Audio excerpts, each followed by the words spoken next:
All right, now for number 7, we have use synthetic division to find all the roots. Okay, so it's not just the factors. We are talking about all the roots. Okay, now and this is where things got just a little bit complicated. Now the reversibility is very important. If it says one of the roots is 5, can you tell what the factor is? If the root is 5, okay. Now going back to what I showed you earlier, I showed you the roots right here. Now think about what you did last semester. Well, how do we get -3 as the x-intercept? Well, we get that because you have an x plus 3 as a factor. How do we get 1 as a x-intercept? Because you have x minus 1 as a factor. So that's how we have the quadratic function. So I want you to see the connection between factors and the x-intercepts or the roots. Yeah, so if for number 7, if it says one root is 5, I want you to take that one extra step and think about, so what's the factor? So the factor is x minus 5, okay?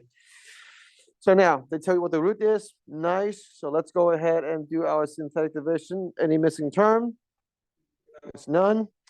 So 1 minus 3 minus 7 minus 15. And then we just go ahead and do the synthetic division. We just put the root right there, the 5. Okay, again, what makes the factor 0?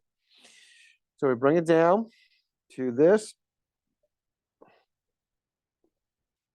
Okay, and this could go really fast. We're talking about seconds rather than minutes when we do this. And we expect the remainder to be 0, and it is 0, which is very nice. So x squared plus 2x plus 3. Ooh.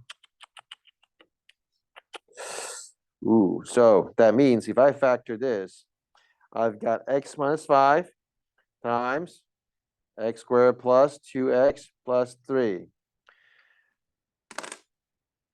And I think we have a problem. I try to think very hard how to factor x squared plus 2x plus 3. And I can't think of any easy combinations to make this happen. Well, but then, well, the reason why I cannot think of anything because the roots are imaginary. So what are we going to do if it's imaginary? So we say, oh, that's one root is 5. But what's the other root? I'm very happy to bring this back to your life. Now, as I said, first semester, every single high school graduate should know this. If you want to do well on the SAT, you should know this. Yes, I know, I understand the whining. We want to avoid this at all costs. However, it's not running, it's still there. All right, it's still there. So be very careful. Be very careful. So you have -2 plus or minus -8 over 2. So the negative square root of -1 becomes what? Remember square root of -1? That becomes the I, right? Square root of -1. And then square root of 8, it's, well, we can take the 4 out of the 8. So square root of 4 is 2. So we have this. And you can see the 2's right here. You see the 2's right here, 2's right here, and 2's right here. So the 2 in the denominator is actually a common denominator.